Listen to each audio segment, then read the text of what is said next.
All right, hello everybody. Welcome to an HCI Community Convo on sustainable business practices. And it's being led by Joshua Cohen of the Hudson Valley Climate and Action Network platform.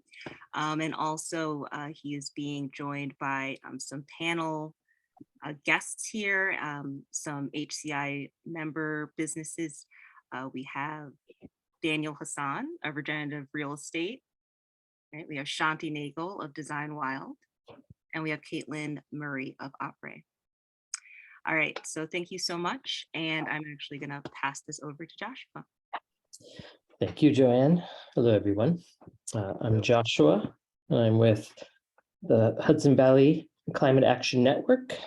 And HVCAN, for those of you who are not as familiar, is a community for grassroots and nonprofit organizations, educators, policymakers, and businesses leading together to address the climate crisis.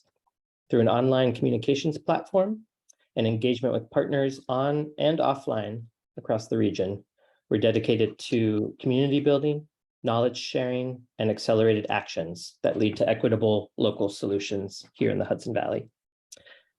I should say HVCAN is a project of Partners for Climate Action, Hudson Valley, and PCA specifically works to cultivate and connect ecological leaders in communities throughout the Hudson Valley and support them with programs such as HVCAN and grants that bolster their efforts to address the climate crisis, repair our natural systems, and foster local resilience. So I thought I'd start just with a quick overview, really sort of a climate level setting conversation, sort of looking at some predictions and implications for this specific region, then offer a quick demo of the HVCAN site, and then pass the floor over to the three guests from HCI, Dan, Caitlin, and Shanti, who are here with us today to share a little bit about how they're thinking about climate or sustainability in their work. So now, we are already feeling the impacts of climate change here in the Hudson Valley.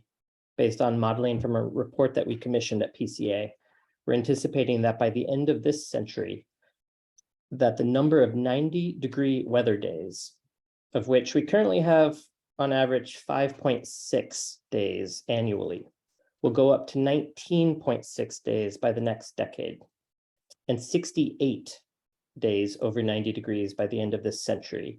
And that's here in Columbia County, where I live.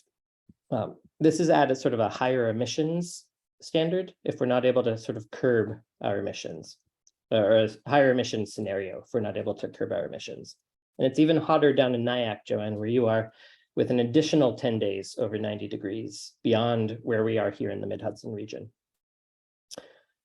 And looking at the Hudson River estuary bioregion as a whole, where we live, the Hudson River has risen over the last 100 years by about 1 foot.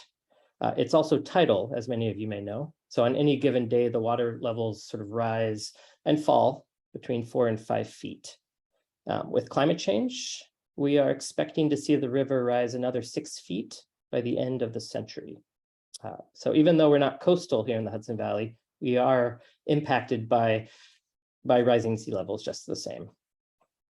This will lead to significant changes in water quality, heat, and dry conditions, as we saw this past summer with harmful algal blooms that popped up on the Wallkill River, water restrictions in places like Kingston. We are seeing increasing incidences of poor water quality already. And severe weather events, which we are expecting to see more of as the climate changes here in the Northeast, will lead to additional sort of sewage overflows into the Hudson River because of some of the infrastructure, the combined sewer overflow systems in many of our municipalities. Hudson in particular has such a design. There are also 7 municipalities, they're called the Hudson 7, that many of you might be familiar with, sort of along the river, that get their drinking water directly from the river. So this is really going to impact a number of people in a number of different ways.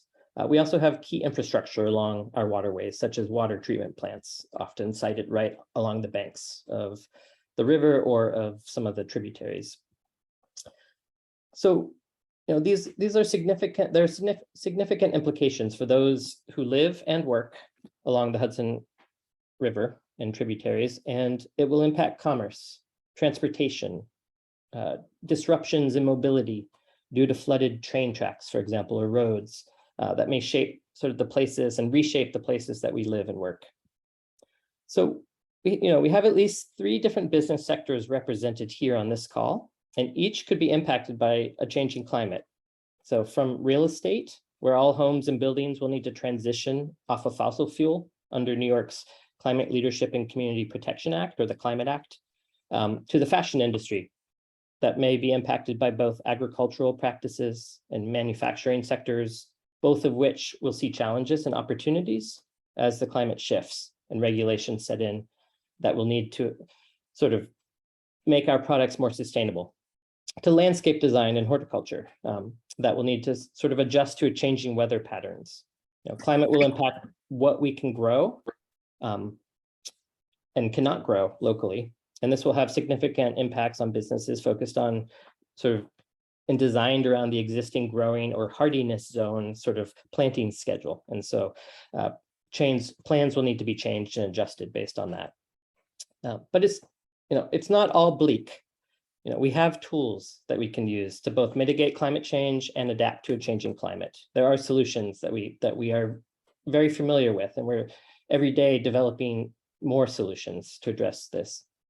I mentioned the Climate Act a moment ago, which is the New York state law, which is one of the most progressive climate laws in the nation, and some say in the world.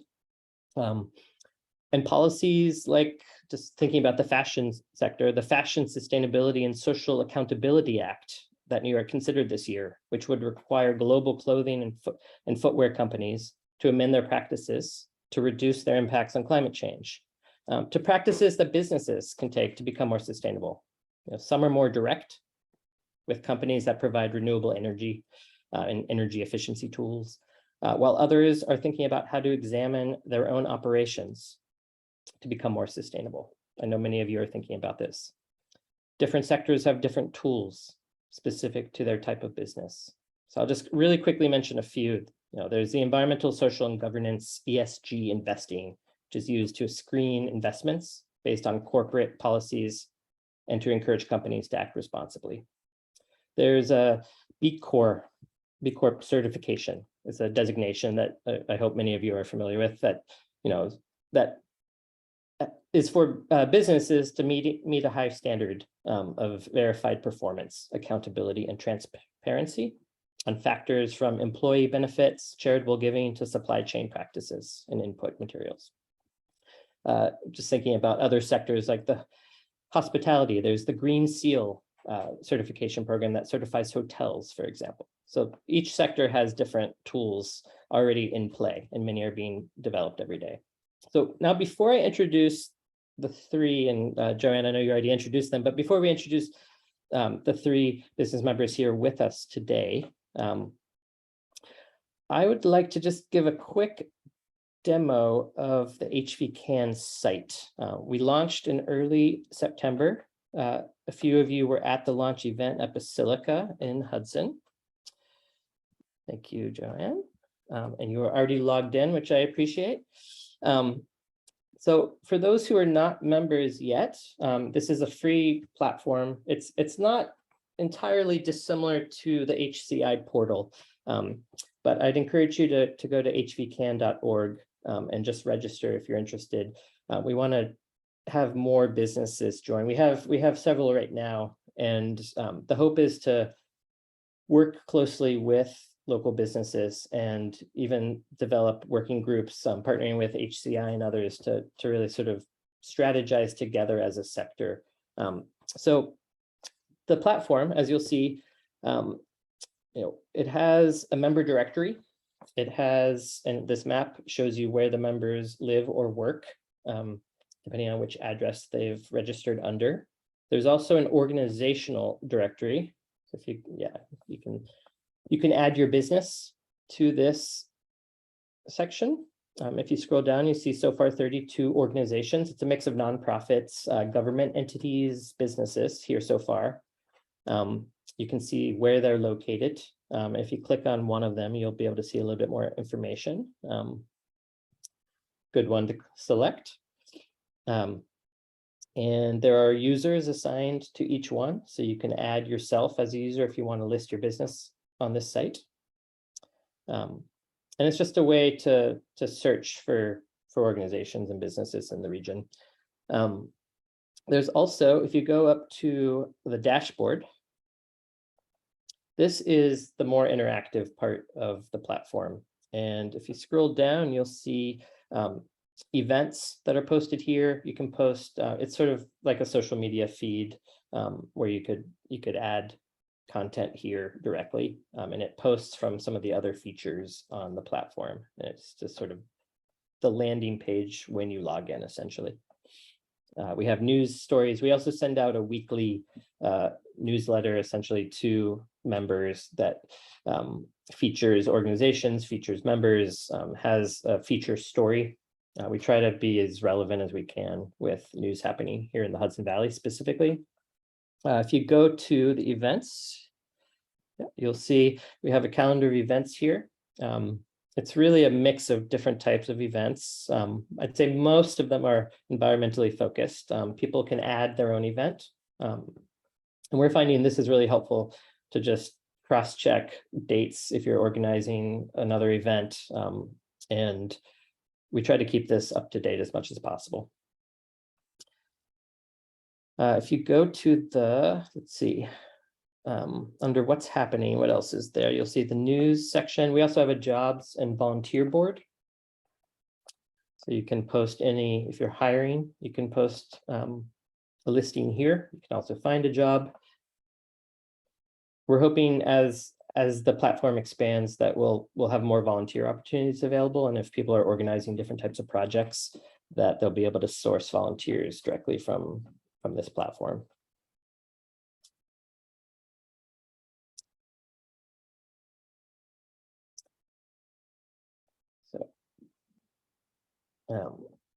And it will tell you sort of how to apply, or it will give you the website directly to link to.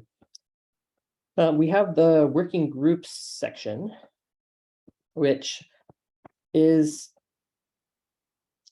it's a mix of sort of topical areas. It's also some more established groups. So the local champions program right here, for example, it's a private group, and that's a cohort model. It's one of the programs that Partners for Climate Action runs. And we hire climate smart community coordinators and place them in different municipalities across the region to seek bronze certification through that state program. And so we have 16 members who are in the current cohort, and all of their curriculum and materials are on site here, sort of behind this working group. And they're using this for Zoom calls and then posting all the recorded sessions there. So they're really using this sort of as their workspace. We have other groups that, like the Climate Smart and Clean Energy Communities, which is an open group. This is a program that many municipalities are part of. And so this is a way to, if you have a question, if your municipality wants to, think about how to install electric vehicle chargers and where funding could come from for that, you can post questions here. You can also share lessons learned. And so that's sort of the point of that group. We are hoping to have some sort of business group as well. And so if any of you are interested in talking more about that, I'd love to chat. We've been talking to a few businesses just to sort of talk through what might be the most useful way to approach this. Whether a working group could just be a depository for information and then the work happens offline, or if this is a good option for just communicating. So. And then we have the resource hub, which is sort of the main last piece here. And we've developed these folders. If you don't mind scrolling down a little bit, we have sort of topical folders here. And we are also always soliciting additional resources from members. So if you have your own practices that you follow related to climate in some way, sustainability practices, reports, websites that you go to regularly, we'd love to add them to this site. We also have funding opportunities for people seeking funding. We've gone through all the state programs and tried to include them here, but then we also have other grant opportunities as well. And we're constantly updating this section. And then in all the other sections, we have a built environment section, we have a natural solutions section, we have regenerative practices, we have, you can see all the tags there. So that gives you a good sense of sort of what's in this mix of folders, from civic participation to really sort of energy specific technical details. And that's essentially the platform. And in addition to this site, we also are organizing quarterly mixers, and we're trying to move those around the region. So the next one is going to be in Kingston on December 15th. And I would love all of you to join if you're interested. It's going to be 4 to 7, and we'll send that around once we have a save the date for it. But we want to sort of model those after the launch gathering, which is really a gathering of climate advocates representing different sectors who met at Basilica in September. And we had about 200 people there, and we're hoping that we get similar sort of turnout in Kingston, and then we'll probably go to maybe Poughkeepsie after that, maybe Beacon or Newburgh after that, so in Catskill, trying to sort of move around as much as possible. And yeah, we also, in addition to those mixers, we want to partner with other organizations. We just led last week a kayak trip of the Esopus Creek with Riverkeeper, and it was looking at, it started from a conversation with Riverkeeper about their water work, specifically in water advocacy work. And they had the conversation we were having, they weren't framing what they do sort of with a climate lens. And the more they talked about what they were focused on, the more we realized how much of an intersection there was with water and climate. And so we wanted to organize some sort of fun trip where we could bring members from HVCAN and some of their volunteers together to look at climate impacts of the Esopus Creek and talk about its connection to the Ashokan Reservoir, which feeds New York City, and also its connection to the Hudson River. So we're hoping to organize many more events, both webinars, sort of topical webinars, maybe breakfast series, also sort of a green drinks idea after work that would have some content, but would also have some networking space. And I know that Eric, you do that quite well, and Joanne at HCI with networking. And so we'd love to partner as much as possible if you're interested in thinking about where and when and what those might look like. So I will stop talking about HVCAN now, and I would love to maybe hand it over to you, Daniel, first. You're with Latitude Regenerative Real Estate. You're a change agent, a thought leader, and a community builder based in Hudson, just up the street from me. And I'll let you sort of tell us about your sort of untraditional but much needed approach to the real estate sector and how you think about place. Thank you. Thank you for sharing that robust platform, and thank you HCI for hosting us. This feels like a little homecoming here, seeing everybody. It's nice to see everybody. And I will say, like, that launch party at the Basilica was really special. Also felt like a big homecoming party. It's nice. This work of regeneration in real estate has cultivated a beautiful community for me. And what we at Latitude are trying to do is transform and widen the metrics that are traditionally looked at in real estate, being conscious of market forces and the shadow sides of them. And I'll stop for my personal story, I suppose, since I know everybody here so well. And a framework that we've created, and there's many frameworks of regeneration, sustainability, and I see regeneration as moving towards a more life-giving forces, and that's what I consider what regenerative real estate is. And why do I use such a meta definition? It's because what does affordable housing have to do with non-toxic materials? That also has to do with land stewardship. That also has to do with low VOC paints.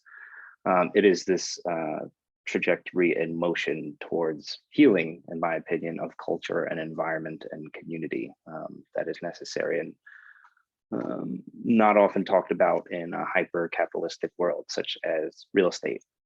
So I boldly go into those spaces and ask these questions of what is regenerative real estate to you, and kind of posing that question. And I would say I'm an advocate in a way and a promoter of this idea. I can share, I guess I won't go through the website. I'll click through it real quick, where you can see we go into detail on what we call our 5 roots of regeneration. And I won't stop and read all of this, but I'll share an image with you afterwards. So when I talk to clients, or when I talk to developers, or when I talk to municipalities, I talk about the 5 roots of regeneration. And how does this for you, for instance, if you are purchasing a home, or you are going to be creating a new development, or a municipality is considering some regional planning, how do these 5 roots relate to perhaps the place that you are working in? How do these 5 roots relate to the home that you might purchase? And how do these 5 roots relate to you as an individual? And considering all of these are what we call these roots of regeneration, widening the metrics of what we need to be aware of as we're moving into this work of real estate. And I would say that I think context is extremely important when working in real estate. There's a lot of do-gooding, and there's a lot of like top down. We're gonna figure something out for this community, and recognizing who we're accountable for, and having their voices be elevated in the work that we do when we're thinking of developments, perhaps. And I think one of the prompts that was given to me through Joanne was, what problem am I solving? And I think we're trained a lot to look at problems. Climate change is a gigantic problem. It's overwhelming. It's a long emergency. Doesn't feel like there's an answer. And I've been learned and trained to point and talk about potential. What is the thing that you might see missing in your industry that seems beautiful, that is gravitating, that is enlivening to you as an individual or your community, instead of running around with buckets of water trying to put out fires everywhere, which just does not sound as fun. So when I think about the projects and the work that I would like to do, is kind of creating new, I'm not going to call them alternatives, but yeah, new beautiful projects that perhaps don't exist yet, I will say.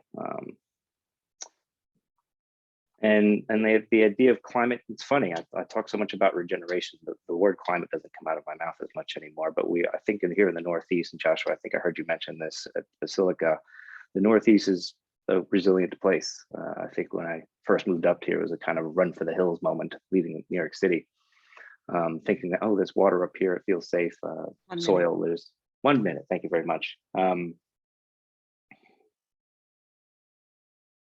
It brings up a lot of emotion, the overwhelm of the climate change, you know?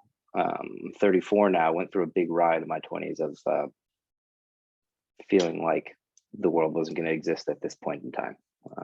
So there's a bit of jadedness, there's a bit of grief that comes up as well with this conversation and this work, and just acknowledging that and holding space for that is important as well. And perhaps it's a little all over the place.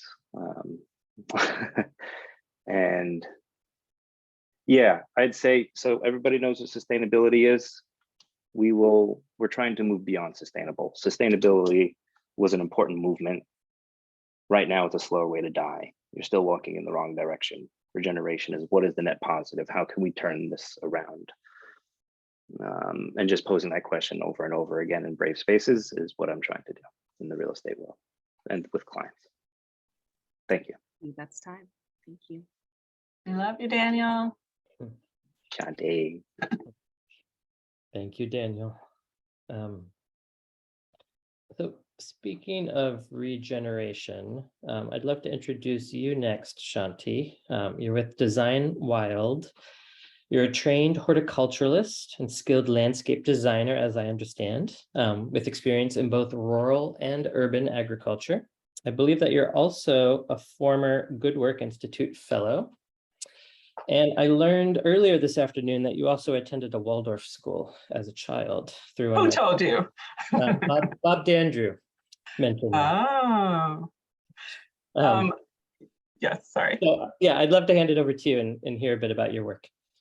Well, it's very nice to meet you. And I feel like I'll give a little bit about my work, but I also feel like we're in a room with family. And so I'm excited to get to the part where we discuss things and talk because it does feel like a comfortable room for that.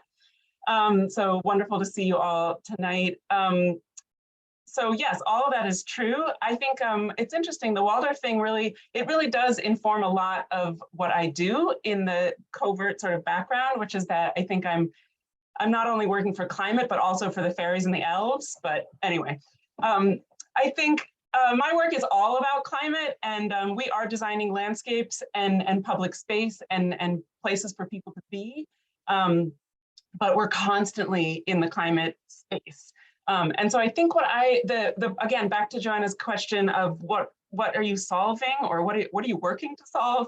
I think what I'm working on is how do I build partnerships with my plant kingdom and my community to create, and not just to create, but to really steward. And we're saying that more and more because I think in the landscape design world, we're not trying to create anymore, we're trying to steward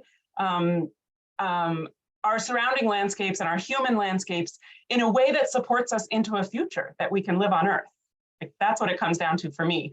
And when I think of sustaining us, I think ecologically. So of course, we love our native plants. And of course, there's a huge discussion. You sort of started to say, what is a native plant and what is going to be native here as the climate changes. So we're constantly thinking about that in terms of plant life, but also, so that's ecology, but also what sustains us in our spirits, right? And I think our landscape and our plants and our place and our connection to the earth is, I can't say it enough, essential for our life and future on Earth. Like, will we survive this next couple decades or century? And that is essential. So in Design Wild, I am super excited because I get to connect people back to that.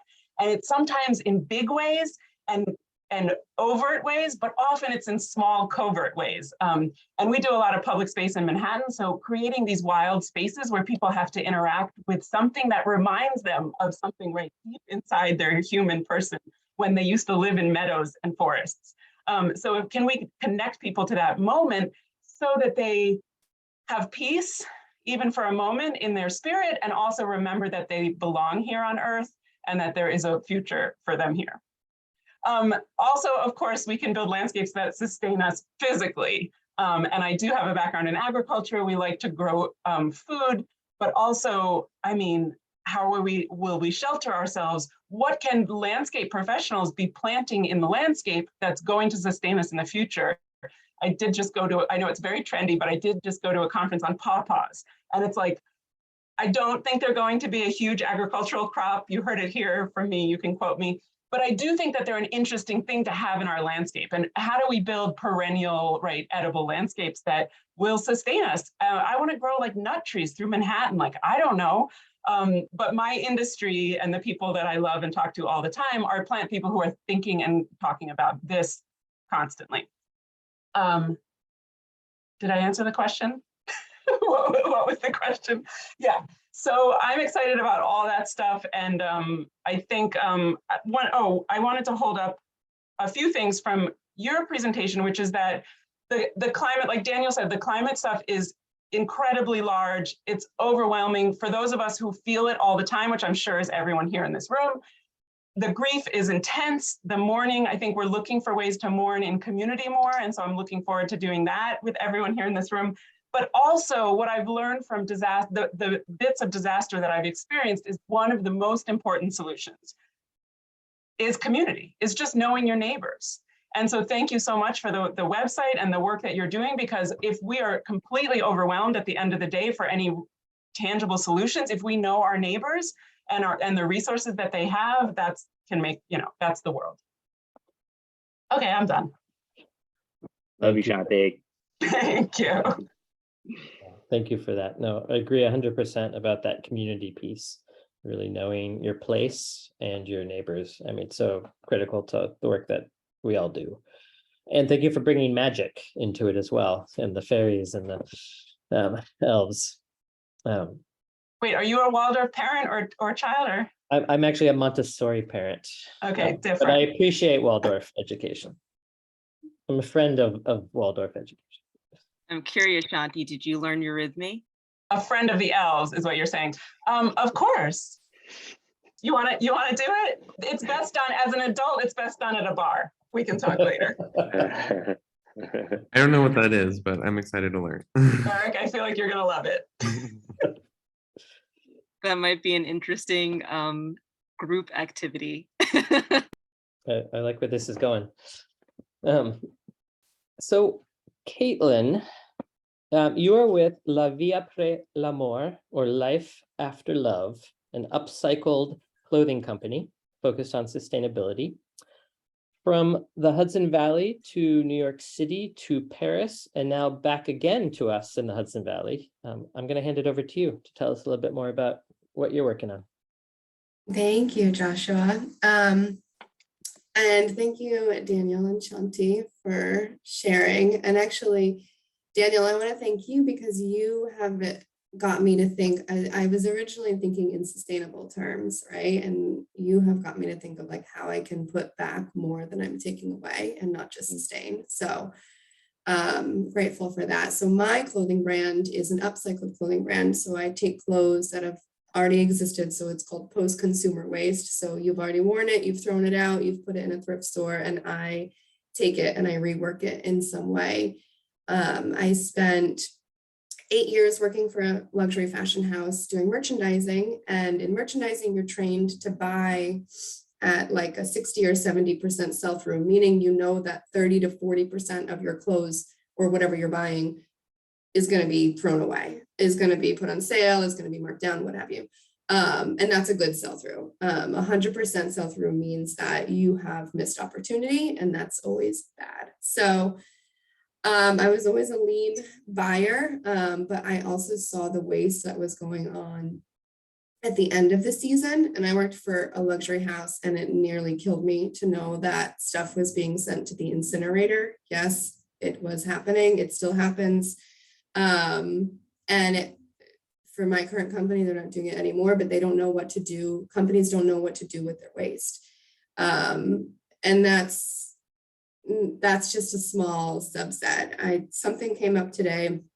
Shein, the fast fashion brand, produces 1,000 to 2,000 garments every day, which is an insane amount of clothes that we do not need. In 2018 was the last stat talking about how many clothes went into landfill in the US alone, and it's about 11.3 million tons of clothes going into landfill in the US alone. So that's not even talking worldwide. And that's not even talking about the clothes that are shipped to Africa or to Chile and that end up on beaches in Ghana or these deserts that we're seeing, like brand new clothes with tags on them. And that's not even to mention the water usage that goes into it. So a single t-shirt estimates 2,700 liters of water it takes to make one cotton t-shirt.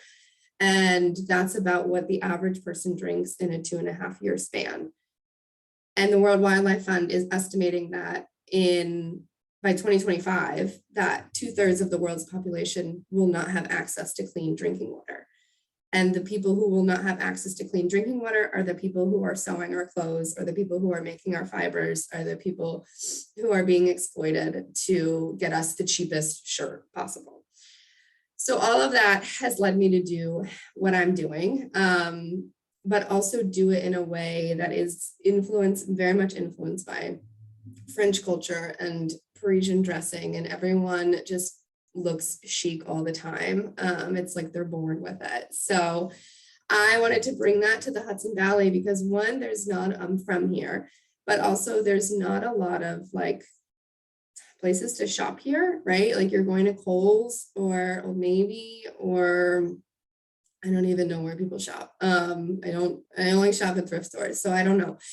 But all those clothes I know are made like by women or children, and they're probably paid 2 cents a garment, and the water runoff is toxic, and it just hurts my soul. Like I look at a garment and I see the entire process. Most people do not. I still have to yell at my mother every time she buys my dad a shirt from Amazon, because I'm like, just ask me if he needs work shirts. But anyways, so I'm trying to bring a little bit of, so what I'm trying to do is I work with men's button downs specifically, but also I do t-shirts and sweatshirts and just give them a new life. So the whole name of my brand, La Vie Après l'Amour, is life after love, because every piece of clothing has been given a new life after they've been loved. So I'll take a t-shirt, and if there's a stain, I'll embroider over it. I'll put my logo on it, clean it, press it, and you have a brand new t-shirt that saves. So at the very least, you're saving, 2,700 liters of water by buying a t-shirt from me.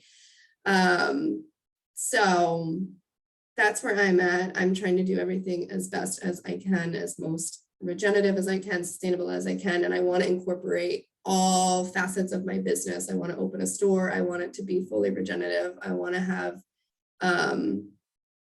a community space for people to learn how to incorporate it in their lives, that it's not just about the clothes, but it really is a lifestyle. So I'm here to promote slow living, but also you don't have to sacrifice looking good. That's me. I love it. Thank you, Caitlin. Okay.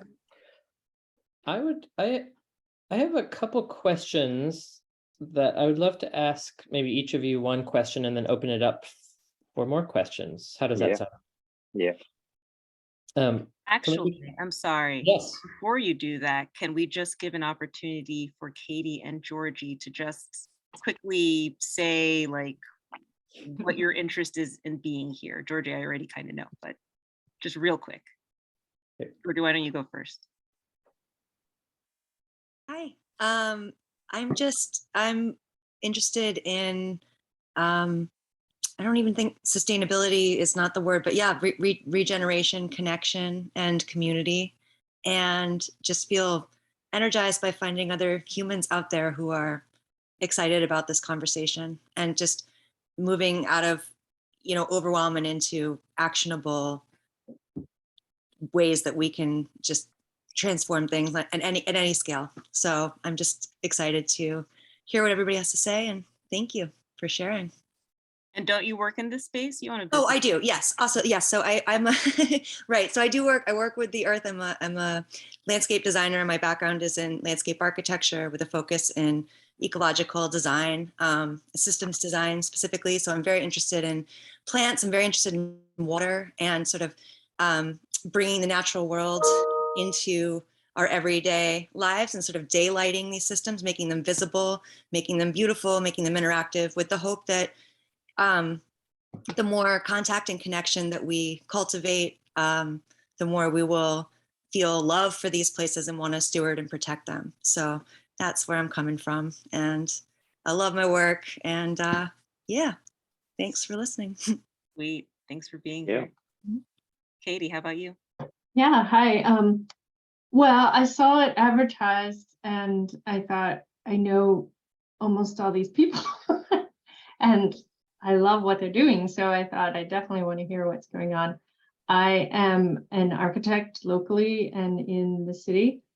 And I have been for the last 3 years trying to move our company more toward regenerative and sustainable thinking.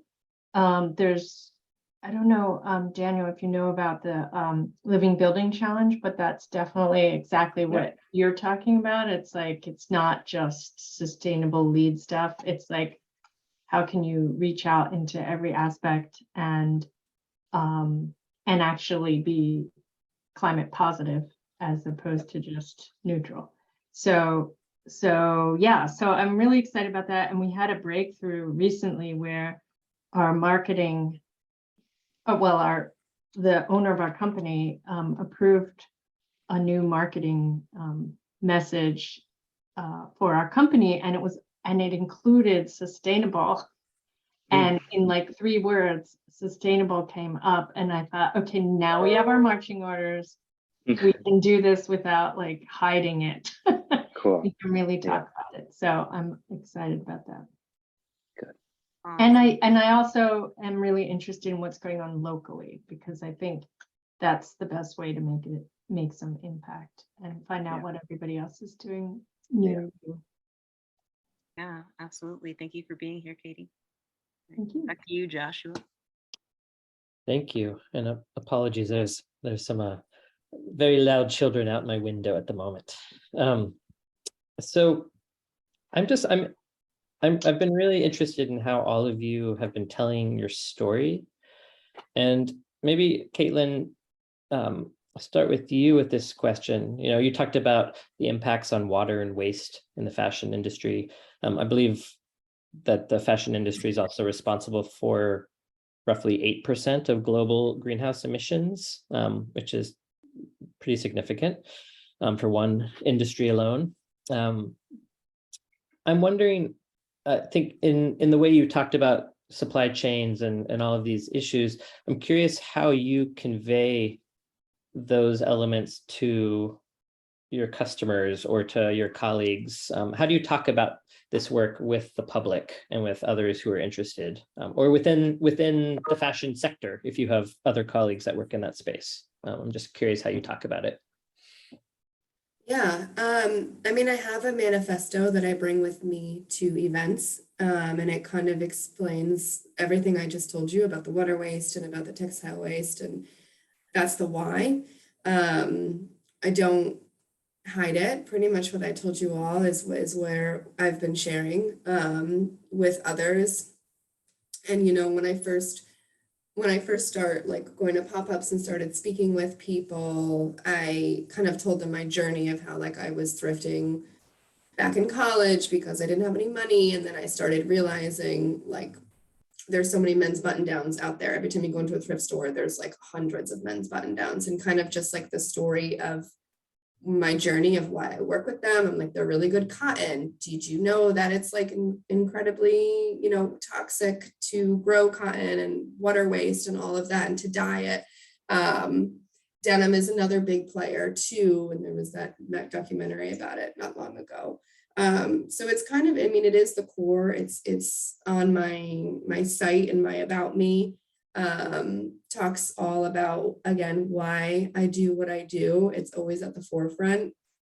And yeah, so it's really no different. It's kind of, it's so ingrained in the brand that it has to be shared like that.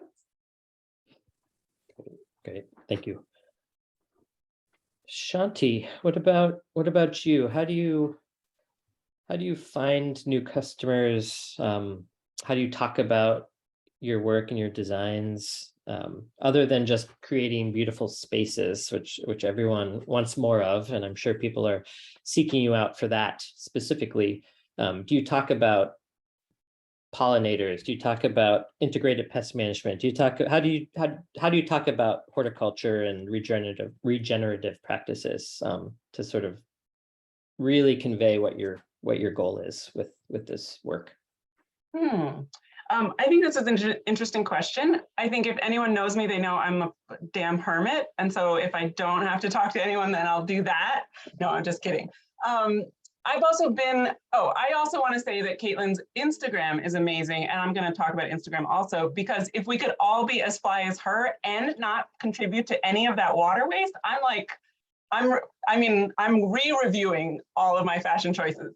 But anyway, so Instagram, actually these days, Instagram is the only way that I get work that isn't word of mouth. So most of my work comes through word of mouth, and I have been doing this work for more than a decade. And so, and I've kept a very small firm. So like, I'm not interested in a huge quantity of work. I've gotten to the point where I only take work that I want. And again, the only way people find me who don't know me or are coming through word of mouth is through Instagram, which years ago I said that will never bring in work. That's ridiculous. It's just a pastime. But really people do look for all of those sort of things on Instagram now. And they're looking for an aesthetic. And so if you convey that aesthetic, I think I have a very specific aesthetic. And so people don't come looking for me if they want a boxwood garden. I apologize if people don't know what that is, but you know, like a very formal, traditional sort of garden. Like nobody's coming looking for me when they want that, because I have an aesthetic and sort of a track record of doing something very different. That said, I also am teaching these days and speaking, and that always is a helpful way to reach people. I like doing both of those things. Teaching is a little bit newer for me. The speaking I've always enjoyed. But that is a great way to contact people. I talked earlier before we were on session, I talked about teaching undergrads, but I'm also teaching at the Botanical Garden. And those are all, you know, returning ed adult learners. And so most of them are already in their spaces. They're either trying to be professionals or they're trying to have their own gardens. And so they sometimes are become clients, or they sometimes become staff. But it's a great way to reach people. Great, thank you for that. And that's NYBG, is that the? I know I'm actually teaching at Brooklyn. Yeah. Oh, great. I Yeah. used to work at Brooklyn Botanic Garden. You and did? I studied Amazing. horticulture there as well. Oh, we love them. They're so lovely. Yeah, great. Daniel, you know, during the first year of the COVID pandemic, we saw more in-migration to Hudson than any metro area in the country. Yeah. Kingston, a close second. So, and we know we have a housing crisis here. I know you and I have talked about that before. And as you mentioned earlier, this is a region that we are expecting more climate migration as well, because it is a water-rich part of the country. I'm curious, with sort of that, those elements as a lens, how much of those pieces do you incorporate into your work? You obviously are an influencer, you're sort of educating other realtors and other sectors that are sort of adjacent to the work you do. But I'm curious how much you bring in and talk about some of the housing pieces and those different elements in your work. I spent the pandemic trying to activate a housing land trust in our region. And I spent a lot of time and effort there. And what that is a way to cultivate long-term affordability in the Hudson Valley. A lot of people were just like, wow, you must be killing it with the money right now. Everybody's buying houses. And I made some, but you know, it was a madhouse. I would say a toxic environment to actually purchase. And I actually feel bad for people who perhaps bought in the past couple of years. Good for those who got in, but it really squeezed a lot of people out, squeezed a lot of people's pockets. Climate migration is a real thing. There's folk coming here from California. The people in my organization who started in Oregon are no longer there because that is on fire. And again, I would say the Hudson Valley in general regarding housing and housing alternatives is pretty dry and stale. There's a lot of beautiful alternatives that do exist, and wondering and raising awareness on how we could bring alternative models here. There's rent or expensive house. There's no limited equity co-ops. There's barely any land trust right now. There's no official co-living, co-housing. There's a lot of red flags and red tape around that. So it's advocating for a transition on how we allow certain ways that we can transform how we decide to inhabit our region and our valley. And then a lot of it is about educating and advocating, I will say. So, thank you. Okay. Thank you. I'd love to open it up for any questions that anyone might have for any of our guest speakers.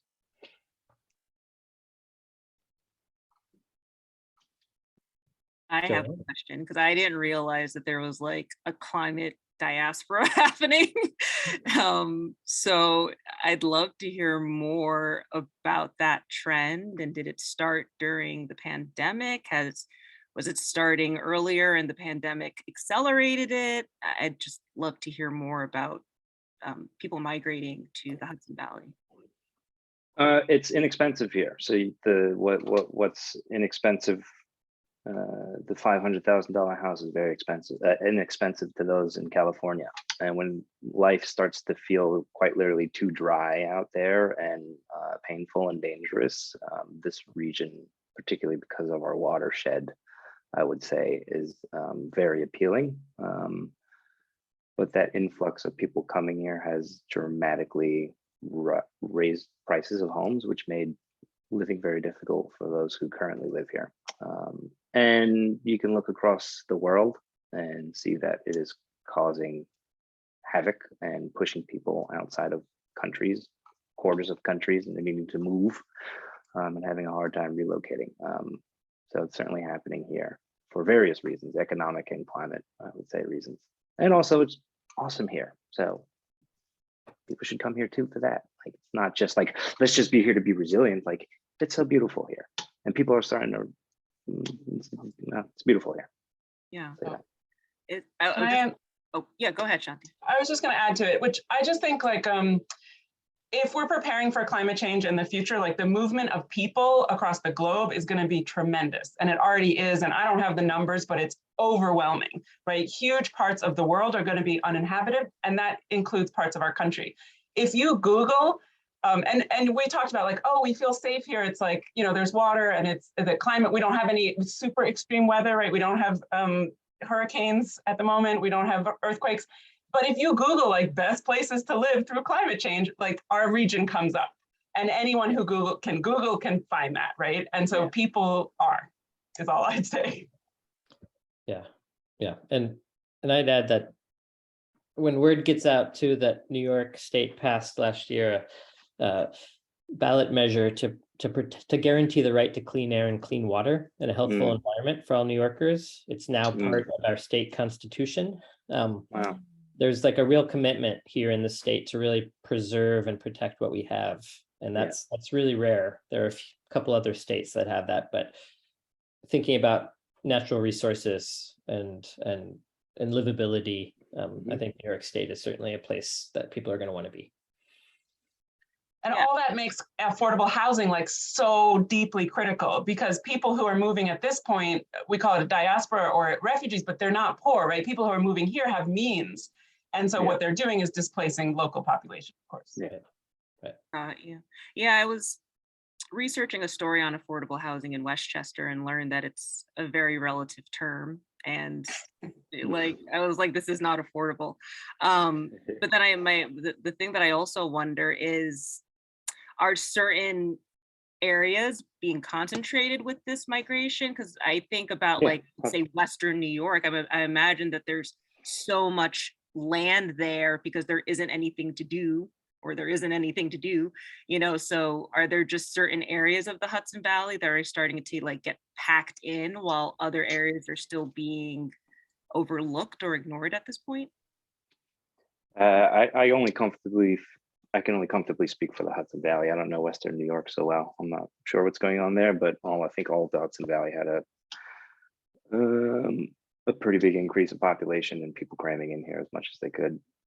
I don't think all of it is climate related. I think a lot of it has to do with after COVID, I think a lot of people realized they could work from here and take the train, because Hudson is on the train. So like even the other side of the river has it a little less intensely than we do. But that and people buying up lots of property for Airbnbs because Hudson's so like cute and everybody wants to come here, that there's quite a few buildings that are just rentals. Like there aren't people in them. So that used to be housing for other people. So I think it's a combination of all of that. And I know Hudson passed the Airbnb law not too long ago, trying to sort of correct that. Now we got more hotels. Exactly.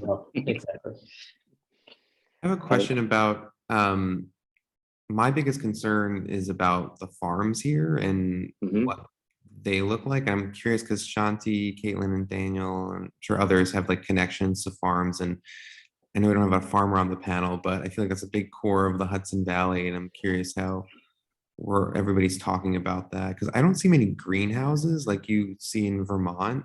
Like Vermont seems to have, you know, their shit together for better, for, you know, I think that almost all their food is grown in greenhouses. So I'm curious, like with all the soil depletion, because I feel like that's such part of the fabric of the business world and Yeah. everything in the Hudson Valley. Eric, what's your question? Like, how are farms preparing for climate? Is that what the Yeah, or question like is? what are farms going to look like in, you know, 10, 20 years? Are some of them just going to be, are they going to exist? Are we going to be able to grow We better crops? hope so. I mean, I know think that- the Spark of Hudson is experimenting with growing inside containers. yeah. I think that's a bad idea. I'm a strong no on that. Particularly upstate. Strong no on that. Yeah. And we can, that's a whole nother talk we It can is. have, Daniel. We have soil that needs tending to and wants tending to up here. If you're in an urban environment, it makes sense to grow food in a container, perhaps, Maybe, or on a or the wall moon. somewhere, or the moon. Yeah, it's kind of like that. You know, farmers have a hard time accessing land. And that's a big issue. And I know that our local land conservancies are out there trying to preserve and keep it. And it's an imperfect discussion as well on how these agricultural easements are put onto properties, but they are effective of opening land for farmers. And I would say that the farmers are some of the most progressive, resilient folk out there and are doing a damn good job. And if they go anywhere, we're all fucked. Sorry. So, yeah. Well said, Daniel. I would like to expand the question, Eric, to our food shed and like our food sustainability, because we have regional farmers who I think Daniel's absolutely right, like are pretty amazing. And I have faith that they will continue to do what they're doing the very best in the world.